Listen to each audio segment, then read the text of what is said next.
University of Cambridge, Dr. Sirka told a worried audience that scientists have few answers for them. Since the mass coronal ejection of 2012, the strength of the Earth's magnetic field has increased by a factor of 50,000.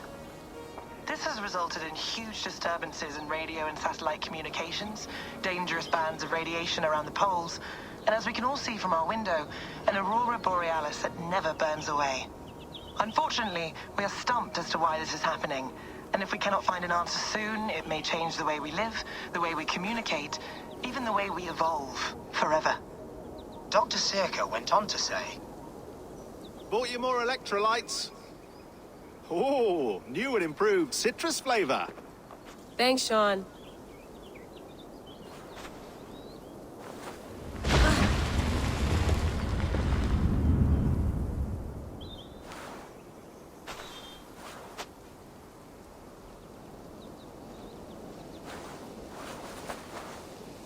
How do we fix this? How are you the key to everything?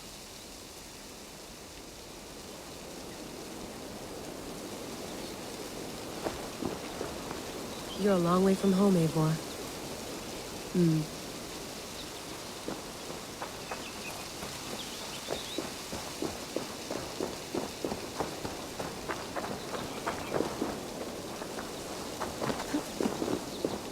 Did you get my tea?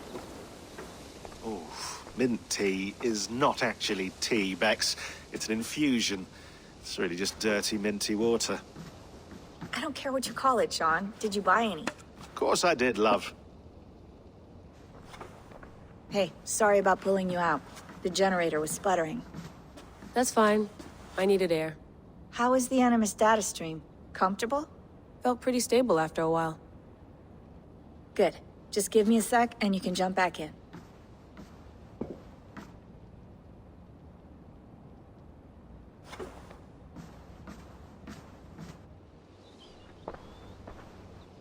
Another satellite came down.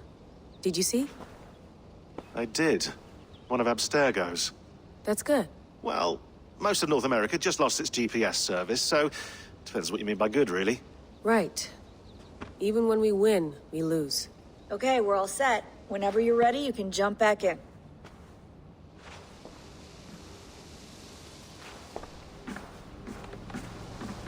You gonna put this in the fridge, Sean?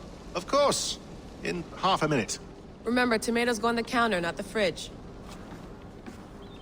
Please enjoy your stay. Remember, all the garbage must be packed out, and please water the plants once a day. Yeah, I won't remember that. You mind if I put some music on? Go for it. Cool.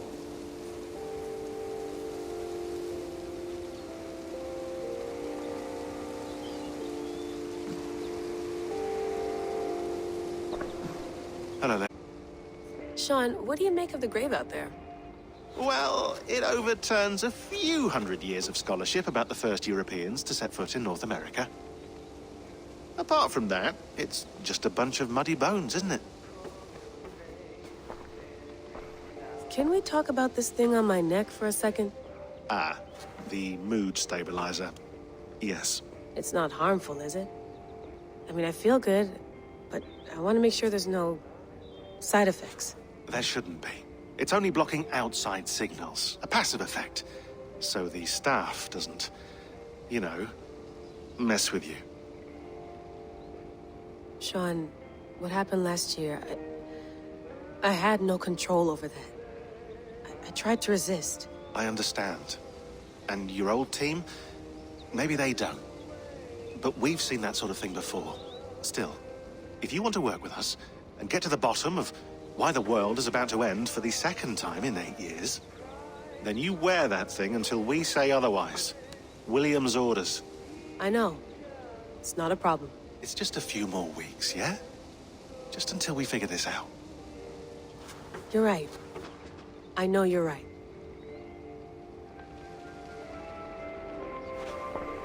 Sean has been busy.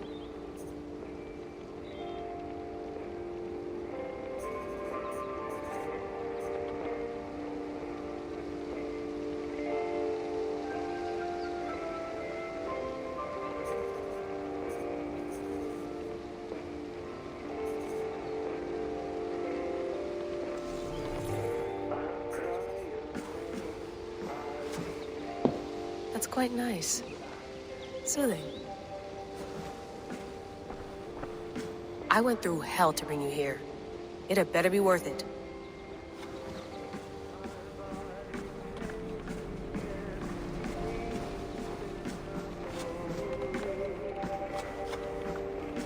Feeling okay? Better. But I'm worried that it could happen again. The two data streams. I can't promise it won't. I barely understand it myself. It felt like two minds, fighting over one brain. It hurt like a shotgun to the head. Right. There's something about this Viking's DNA sample that feels dense, noisy. Could it be the staff? Interfering somehow? How do you mean? My headaches, my temper. They started the day I got that thing. I hope you're not making excuses for, you know, your friend. Jesus, no. I'm not. Sorry. Just take it easy. And if you feel yourself slipping again, let us know. I'm trying. I really am.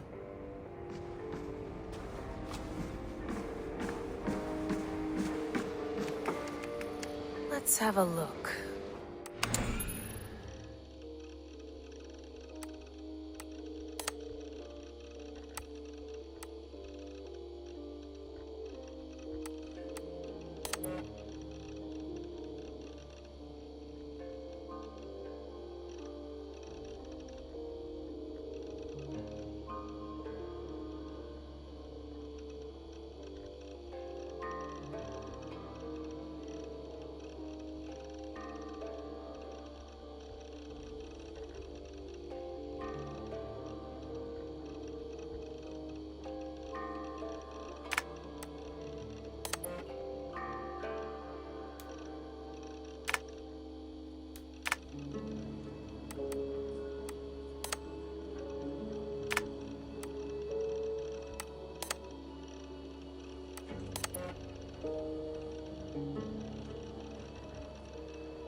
I lived, I died, and now I sleep.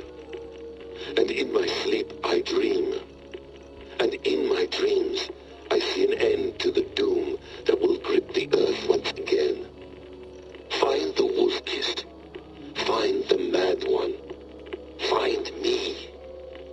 And save us all from another death.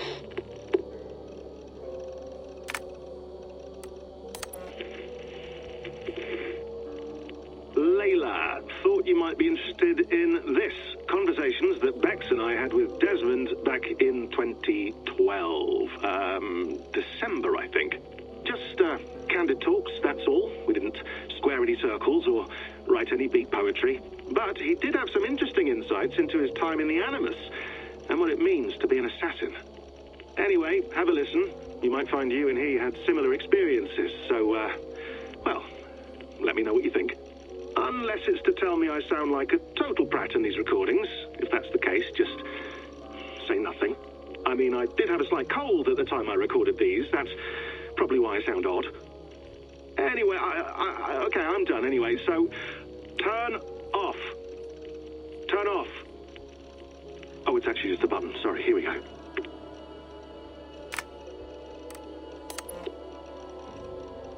No, come on, Sean. Turn that thing off. Oh, hold on. I like what you said there. I want to get this for posterity. Say it again, nice and loud. Seriously? Sure, come on. If nothing else, it'll give me leverage with your old man. Ah, that's your angle. Nice. What I said was, I wish I hadn't been born into the Assassins. I wish I had chosen this life. Is that good enough? Sure, but why is that? Because choice is the central idea of our creed. It underpins everything, right? It's about free will. It's about seeing the evidence before you and saying, yes, this is what I want. Or, no, this isn't for me. But when you're born into a group like this, or any other, like I was, you get mixed signals. You get told over and over again, this is what we believe. These are the rules. This is reality. No deviation. And if you question it, oh, they look at you like you killed a puppy. That's hardly free will. It's a weird irony when free will is your central belief, but nobody wants you to believe otherwise. I don't know how to say it exactly, but I always thought there was something self-destructive about our creed. If free will is the most important moral guidepost we have, we should be free to ignore it. To choose submission, for example. You know what I mean? Like, we should be free to side with the Templars. If it's really my choice, I could do that. Right. It's almost self-refuting. A democracy could democratically elect a dictator or choose to get rid of democracy altogether. Within our creed is the seed of its own destruction. That's what makes it powerful, I think. And fragile. Right. The more freedom you have, the more risky it is, you know? Anyway, my dad has mellowed over the years, but he was strict when we lived on the farm. He ran a tight ship. I never got the impression that I was free to choose my path forward. Our creed, our tenets, they were drilled into my head. By the time I was a teenager, I was following these rules out of a sense of duty. This was just what we did. That happens to a lot of organizations over time. A stagnation sets in, you know? A fundamentalism.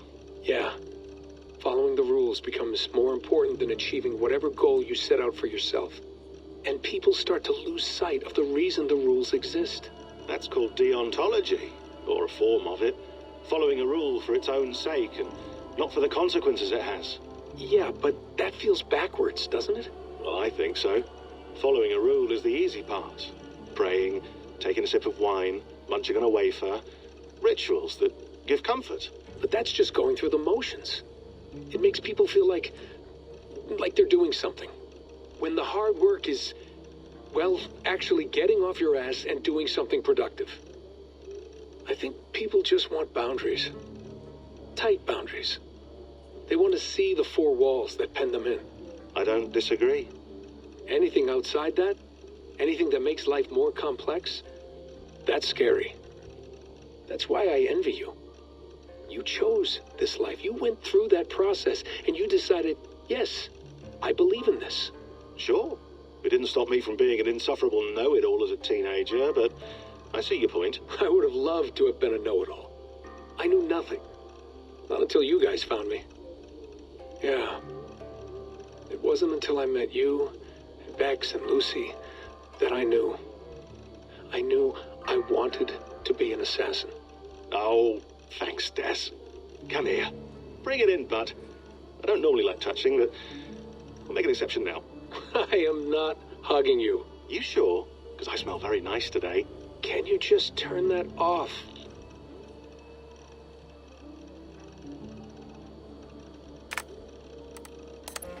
Hold on, I'll just set this here. Do you guys record everything we talk about? Not everything, but you've been using the Animus so much, I thought this was a good chance to learn some things about prolonged exposure. So I'm your guinea pig.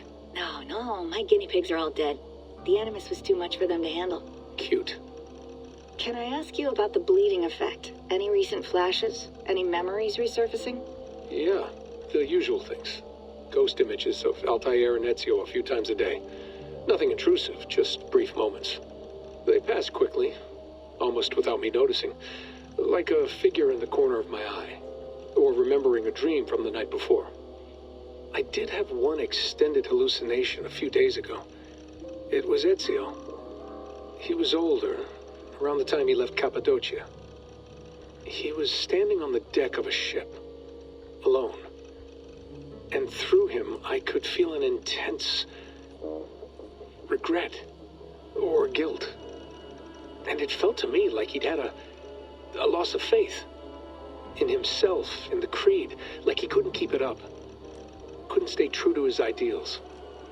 And as I watched him, I thought, is this the moment he decided he was done being an assassin? It felt like it. Anyway, most of my visions have been brief, lasting just a few seconds. They're like complete memories of small moments that appear suddenly out of nowhere, fully formed. It's a strange feeling. Okay, anything else? I'm starting to see Connor now, too. Though I hear his voice more often than I see him, I'm sure that will change. Oh, yeah, and yesterday, just before bed, I had a memory of being on a beach in the Caribbean with a bunch of sailors. Or maybe they were pirates. I don't know. No idea. Huh, we'll look into that. And how do you feel in general? In general? Well, I feel older, for one. Much older. And it's strangely comforting. I'm collecting the memories and skills and thoughts of so many people. I feel like I've lived a few hundred years or more. Is it possible that if I do this for too long, it'll push my own memories aside? That I'll be everyone but myself after a while? It's possible. That's called identity substitution. It's happened before, but it's rare. And someone with your background shouldn't need to worry. My background? You mean someone with my genes? My abilities? You have Isu DNA, and that lets you see things and do things and withstand traumas that other people can't. And I can suffer in ways that others can't. That's not something to be proud of. You mean the apple? Yeah. It has a pull, Bex. It tugs at my brain. It talks to me. Teases me. Drives me mad. And what I did to Lucy. God damn it. Nothing is worth the damage I did. The pain I caused. I know. But you're special. That's the point. I'm not special, Bex. I'm lucky. That's all. I understand. We're assassins. It's our creed that makes us different, not our genes, not our blood. Anyone can join us. That's true. But let's leave that aside for a second. What I want to know is, have you ever had any Isu memories resurface? Isu memories? I don't think so. I can't even begin to imagine what that would feel like. I think you'd know if you did. Maybe one day, we might be able to induce something.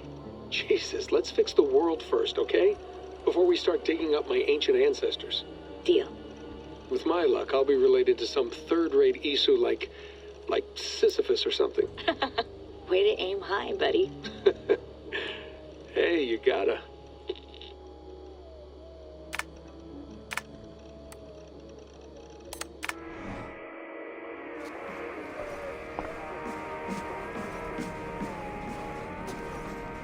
Sean, don't forget to water the plants while I'm under, okay? I'll add it to the calendar and tattoo it on my leg.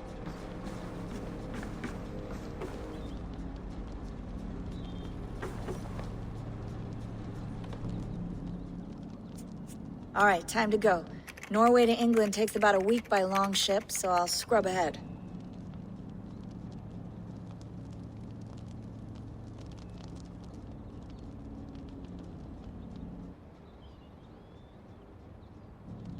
Layla, you okay?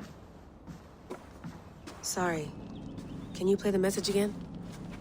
We have the transcript. If you're looking for something, I can go and... No, I want to hear it. Okay. I don't mean to be cryptic. It's just... that message led us here. To this place. To a Norse grave in North America. So those bones out there are the only lead we have. Our only chance at fixing this planet before it's too late. Here it is. I lived, I died, and now I sleep.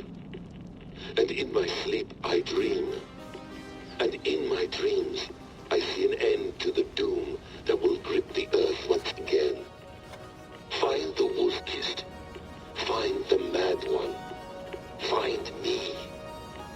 And save us all from another death.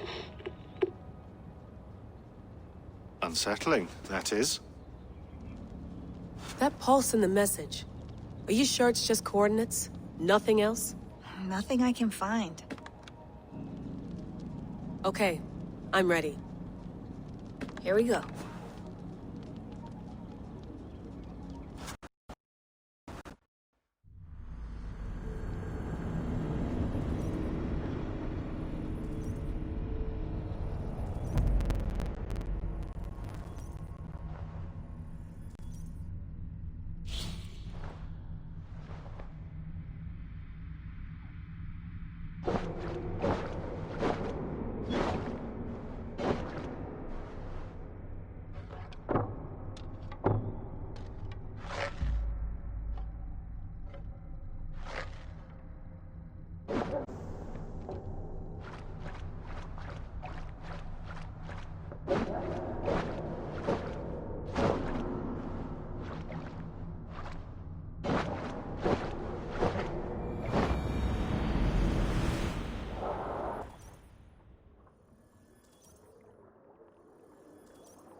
Our new home.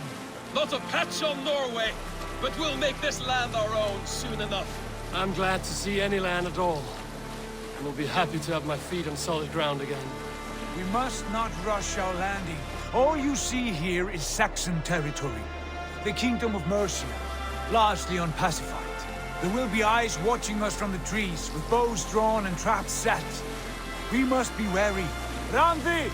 Dig in your oars! All standing! Have you spotted something? Not yet. Well, let us go ahead to clear the path of any dangers. Then follow our lead when the sun brushes the horizon. Understood. May Thor bless you all on your way. We will see you soon. Sail on. Yes! I'm ready for whatever these green-thumbed fairy folk have to throw. Sigurd, do the sons of Ragnar know that we're coming? They do not, but they will not scoff at our visit. Of the 4 kingdoms in England, the sons of Ragnar have settled only one. The rest is ripe for the taking. Do we mean to join their army? No, no. We will speak with them, get the lay of the land, and carve this country into as many pieces as we see fit. Look ahead there! Is that what passes for a town? Plain brick in a single rune to their timid god? That rune is called a root, Dag. The cross upon which their god was sacrificed. It sits atop a monastery, a place of worship. That cross killed their Christ, and now they display it in worship? Bizarre. We carve idols of our gods and make wishes before them, like our sacrifices to Odin, the One-Eyed. But we do not worship the wolf that kills him. That is the difference. Whatever strangeness we see in these Saxons, they must think the same of us. The hammer! Now there is a symbol.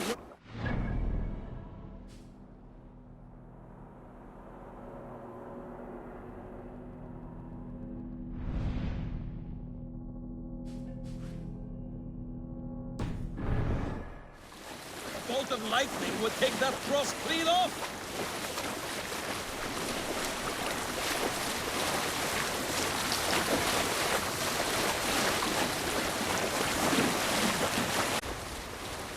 Look there! What are they doing? Ritual drowning. Baptism, Dag. Are the ways of Christians really so unfamiliar to you? Not at all. I simply forgot. And someone has to keep the conversation up. It must be priests and worshippers alone in that place. We could storm this port with ease. Sack it without breaking a sweat. Is there much in the way of treasure there? Always! They shape precious metals and cut jewels to their gods. There will be a fortune there. Later, Dag. There will be time enough for raiding once we have settled.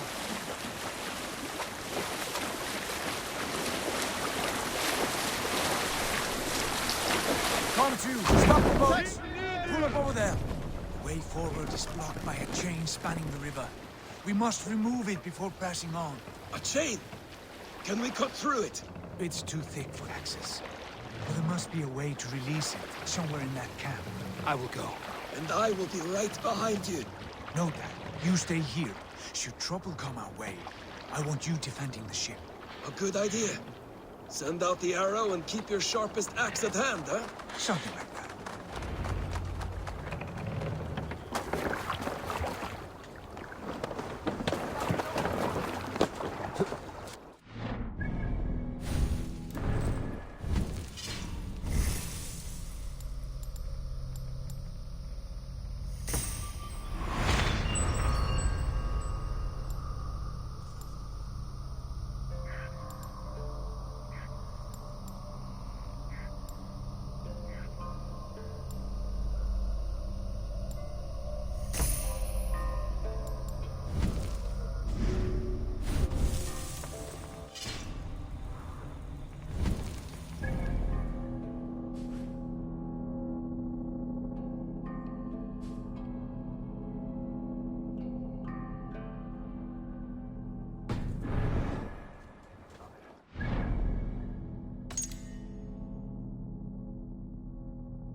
I should be cautious around here.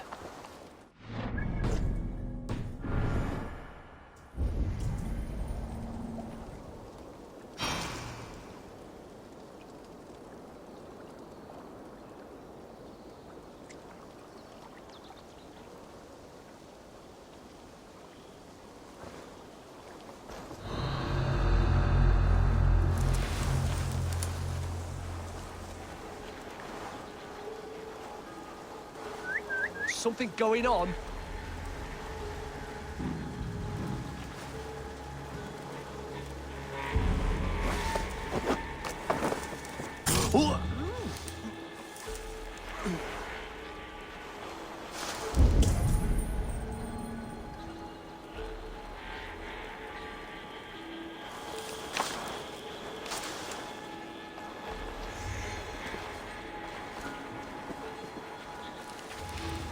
Looks like trouble. Crawled into the brush, have you?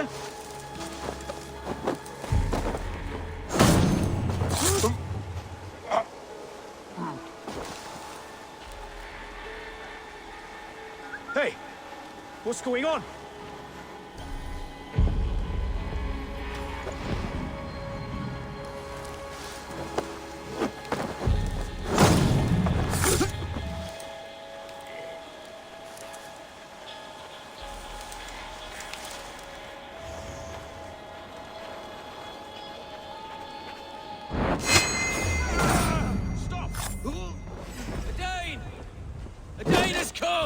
Won't survive!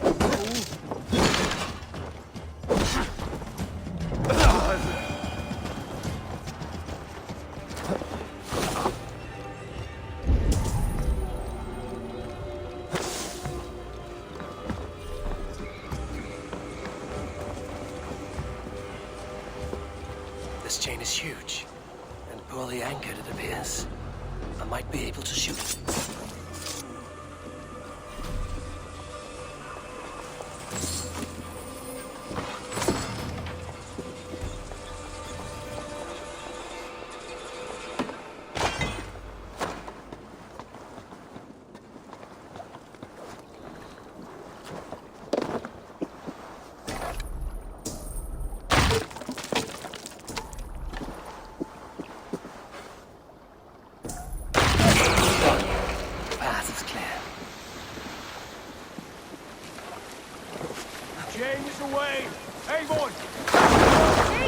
Should be closed though, barring any more surprises.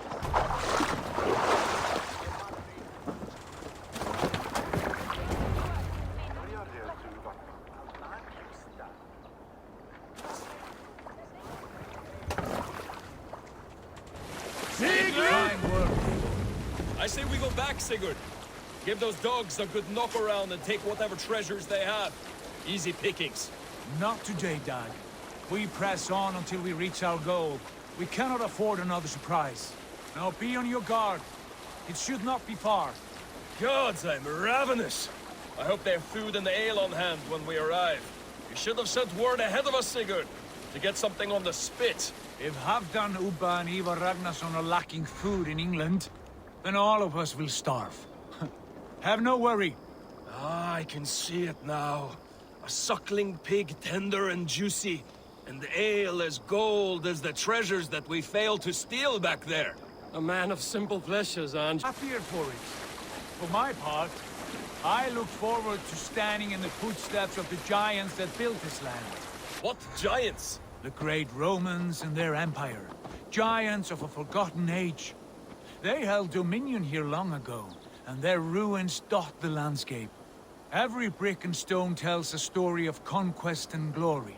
And now, they are rubble and ash. Remade!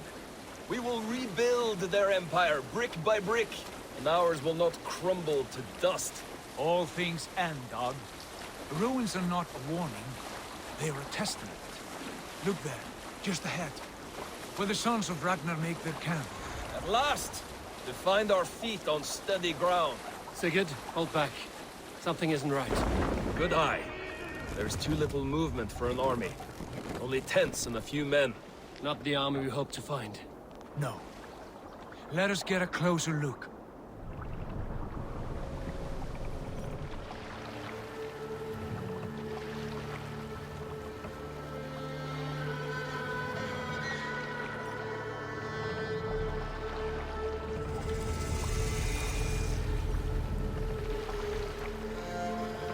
Those are not Norsemen.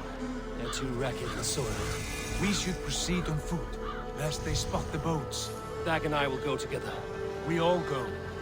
If they are friends, I wish to meet them as a jarl. And if they oppose, then we fight them all, together.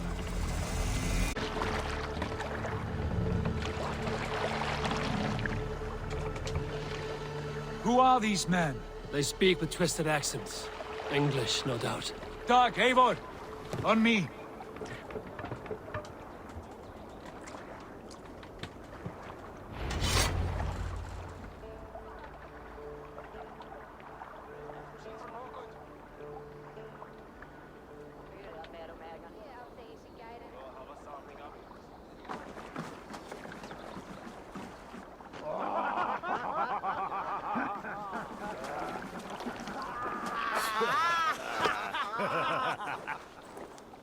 Oi, what's this? A mess of filthy Danes befouling our riverways? You there! Give us your name. I am Sigurd Jarl of Fornberg. And you are... Men who do not take kindly to Dane invaders creeping into our camp. You'd best move along, Hagen. Spare yourselves a slaughter. You threaten Norsemen with a play of swords and expect us to cower? I have been 8 days at sea without a drop of blood to wet my axe. So spare the chatter, buckerouts, and draw your weapon.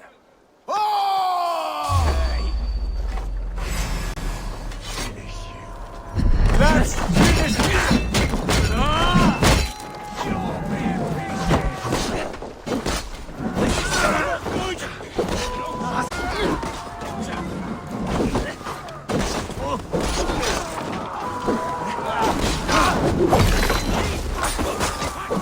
Try to trip the move.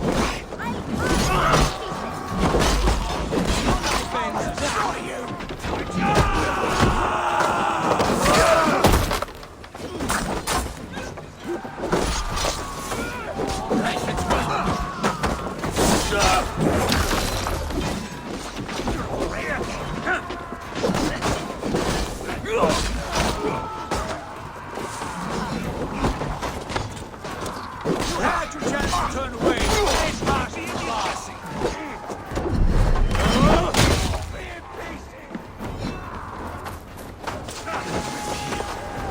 Trolls take you!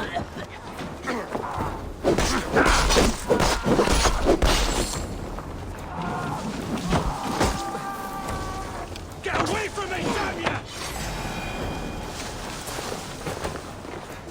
This is so not good! Maggot! Get back here!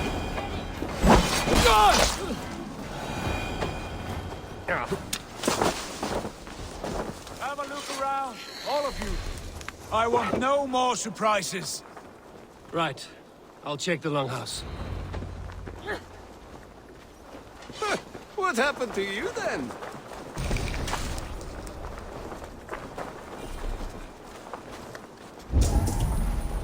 I think this is clear.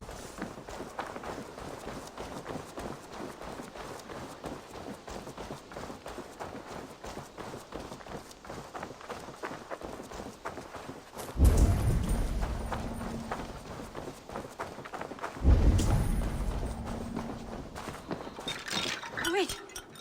Who are you? Are you with those brigands as well? Sigurd, Dag, in here. Those men had prisoners.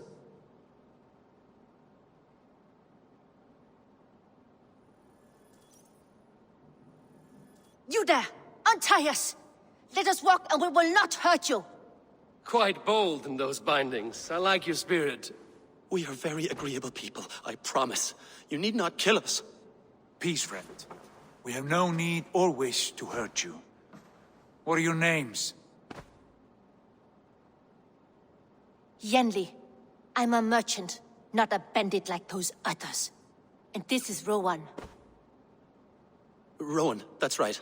I'm a stable hand, that's all. I keep horses and, well, I did, till those brigands sold them off. They meant to sell us next, as slaves to the nearest bidder. But I ripped their eyes out before I let that happen. And how did you find yourselves here? We came to trade with the Sons of Ragnar, at Halfdan Jarl's asking. But they were gone when we arrived. Unbind them.